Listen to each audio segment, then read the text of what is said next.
Pessoal, vamos para a nossa aula de ciências da semana? Bom, na semana passada eu enviei para vocês um texto sobre biodiversidade, né, e algumas das principais ameaças à biodiversidade e também 3 questões. Então, o primeiro passo da nossa aula de hoje é corrigir essas 3 questões. A primeira questão era sobre o papagaio galego, né? Falava um pouquinho sobre o papagaio e aí vinham as questões A, B e C. A questão A pedia o que é uma espécie endêmica, né?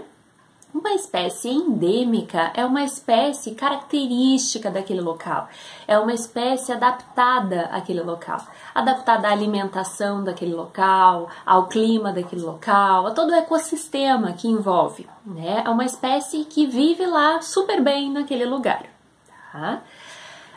Um exemplo assim bem clássico para entender o que é uma espécie endêmica é o urso polar, tá? Onde vive o urso polar? No Polo Norte, né? E ele é super adaptado àquele local. A cor dele é da cor da neve, né? A alimentação dele é principalmente focas, né? Que tem lá. Peixes, né? Que ele encontra lá, né? Ele cria uma camada de gordura embaixo daquele pelo todo dele para ele conseguir suportar o frio, certo? Então ele é uma espécie totalmente adaptada àquele local. Agora, se a gente pega um urso polar e coloca aqui no Brasil, por exemplo, tudo bem que agora, essa semana aqui no sul tá frio, né? Mas vamos colocar no nordeste do Brasil, por exemplo, né? Pobre do urso, ele não vai sobreviver, né? Colocar ele no ambiente natural, ele não vai sobreviver, certo? Então, uma espécie endêmica é uma espécie característica, é uma espécie típica daquele local, que só existe naquele local naturalmente, tá? E aí vem a B, né? A questão B diz que esse papagaio galego, que ele é típico do cerrado brasileiro, ele já foi encontrado nos Estados Unidos, na Alemanha e em São Paulo, né? E pergunta como, né? Como que essa espécie já foi vista nesses locais, se ele é endêmico do cerrado? Pois bem, teve um aluno que até respondeu dizendo que antigamente o clima da Alemanha, dos Estados Unidos e de São Paulo poderia ser parecido com o do Cerrado e passaram-se milhares de anos e aquele papagaio permaneceu lá, né, e por isso que ele tá lá, vamos dizer assim. É uma tentativa de resposta, ok, né? Mas, infelizmente, a resposta certa refere-se ao tráfico de animais, tá? A captura indevida desses animais. Os papagaios, eles são criados muitas vezes em cativeiro, porque as pessoas acham bonitinho ter um papagaio em casa. Pobre do papagaio, né? Você ia gostar de viver dentro de uma gaiola, né? Agora, nesse distanciamento social, tem tanta gente reclamando de ficar preso em casa, sendo que é uma casa toda, né? Com conforto, com tudo. Pobre do bicho, pobre do papagaio ter que ficar a vida inteira dentro de uma gaiola, né?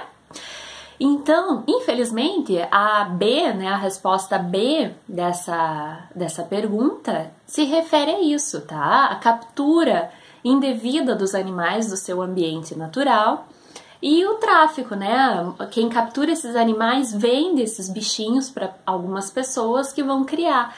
Muitas vezes a pessoa que cria o papagaio cria inocentemente, né? Acha que é tipo um cachorrinho, tipo um gatinho, né? Mas não é, tá, pessoal? Então tem que ter muito cuidado com isso e não alimentar esse mercado. Não comprem esses bichinhos. Esses bichinhos, eles têm o ambiente natural deles. É tão mais bonito ver um pássaro voando, né, do que preso dentro de uma gaiola, certo?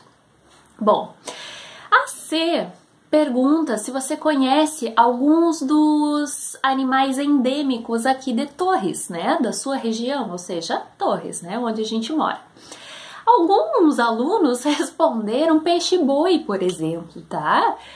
Seria correto se nós morássemos na Amazônia, mas a gente não mora na Amazônia, tá bom? Então, o peixe-boi não é uma espécie endêmica nossa aqui, certo? O que mais que responderam? Agora eu não tô lembrando assim, mas responderam... arara vermelha. Arara vermelha também não é endêmica aqui da nossa região, tá, pessoal? Alguns animais endêmicos aqui da nossa região é o tucutuco, por exemplo. É um ratinho das dunas, ele é muito bonitinho, tá? Vocês podem pesquisar aí na internet para ver foto dele, ele é muito bonitinho mesmo, certo? Deixa eu ver a minha cola aqui. O sapinho de barriga vermelha é um sapinho endêmico, ou seja, ele só tem aqui na nossa região.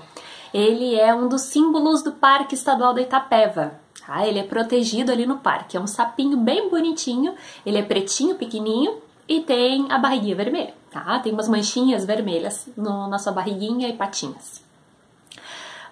O peixe Tuvira-pantera negra também, tá? Também é característico daqui. E a lagartixa da praia, tá? É uma lagartixa também pequenininha, ela é bem da cor da areia e ela é característica daqui, ela é endêmica daqui, certo? O nome científico dela é Liolemus occipitalis, para quem quiser pesquisar sobre ela aí, tá bom? Algumas plantas, por exemplo, tem o bolão de ouro, que é uma florzinha amarela, ela parece uma bola florzinha amarelinha, característica daqui, né, endêmica daqui, da região assim de Restingas, ou seja, pertinho da praia, né, uma vegetação rasteira pertinho da praia. E outra também que é característica daqui é a efedra, né? Efedra é o nome dela, isso aí. Ela também é chamada de macarrão, né? Trepadeira macarrão, porque ela tem os seus caules e as suas folhinhas parecendo um macarrão, ela é compridinha assim, né? É bem interessante, pesquisem aí para vocês verem elas. São características daqui, da nossa região de Torres, certo? E a questão 2... pergunta sobre se aqui, né, tem áreas de preservação ambiental e também pede para vocês falarem com os pais, os avós de vocês para saber como era Torres antigamente e como é Torres hoje, né? Pelas respostas de vocês, todos aqueles que eu li que responderam essa questão falaram sobre que antigamente tinha mais árvores, tinha mais animais, tinha menos prédios do que tem hoje, né? Mas, felizmente, Torres tem 4 unidades de conservação, ou seja, 4 áreas criadas por lei que protegem a nossa natureza, a nossa biodiversidade, as nossas riquezas naturais, tá? Uma dessas áreas, que foi citada em alguns trabalhos, é o Parque Estadual da Itapeva. A gente acabou de falar dele aí sobre o sapinho, né? Então, o Parque Estadual da Itapeva é uma unidade de conservação muito importante aqui da nossa cidade, tá?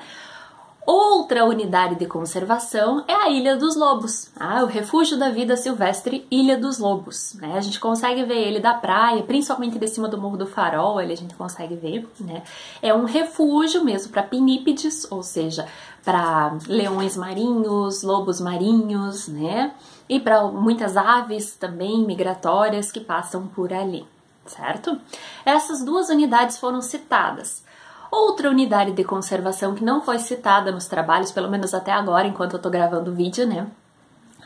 É a APA da Lagoa da Itapeva, é a Área de Preservação Ambiental da Lagoa da Itapeva, certo? Ela fica ao lado do aeroporto aqui de Torres, é uma região protegida por lei, uma compensação, bem certo, da criação do aeroporto, né? E também protege a Lagoa da Itapeva, que é da onde vem a água que a gente toma aqui na cidade. Tá? Então é uma área super importante. A qualidade da nossa água,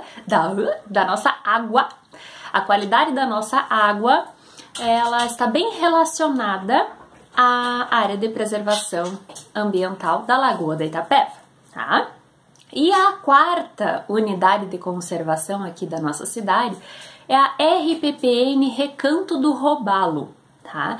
Ela fica às margens do rio Mampituba, é uma área particular ali, mas super importante também por proteger uma riqueza de biodiversidade ali, certo?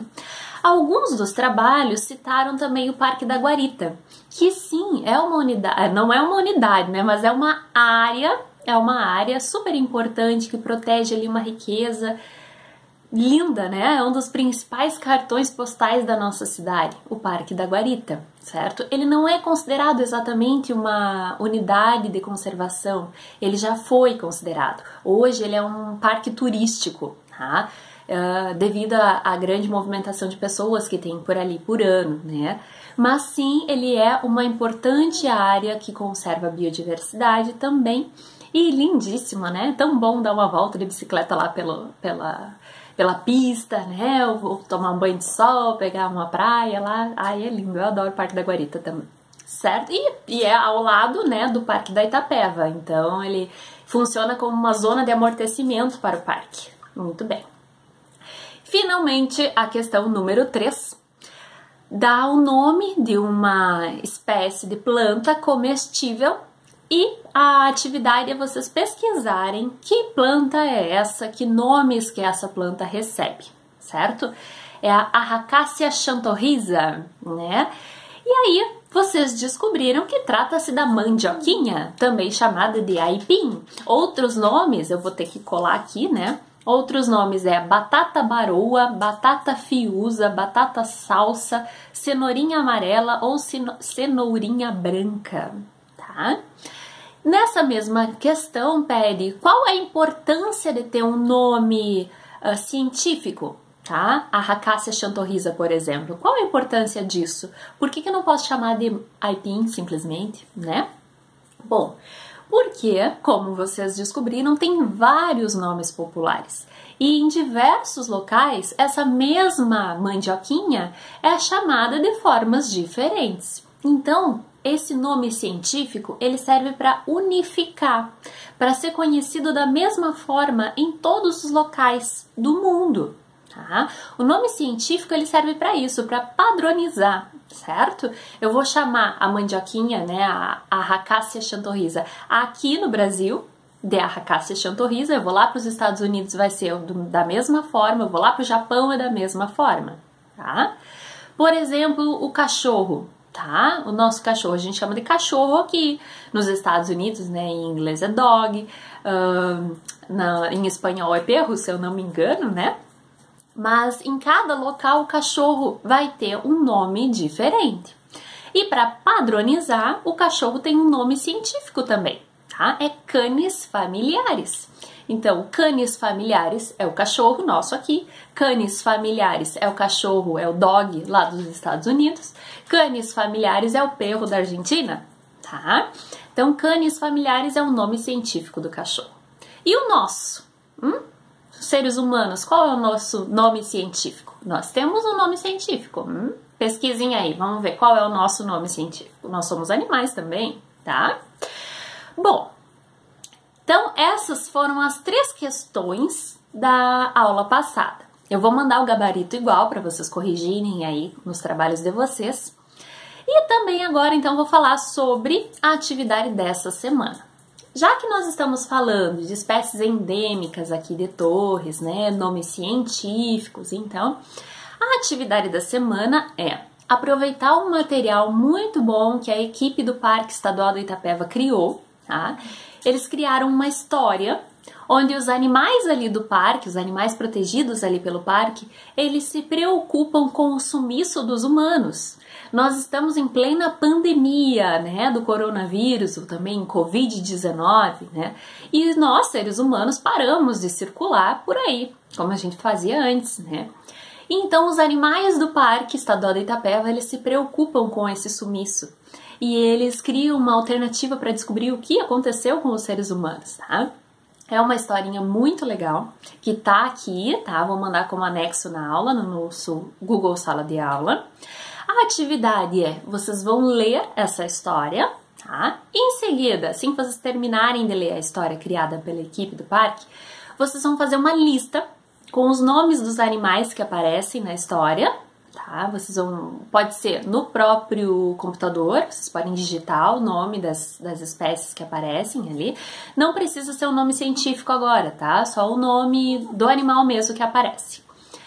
Em seguida, né, assim que vocês lerem a história, fizerem a lista com todos os animais que aparecem na história, vocês vão escolher um desses animais. Vão escolher um animal para fazer uma pesquisa sobre ele.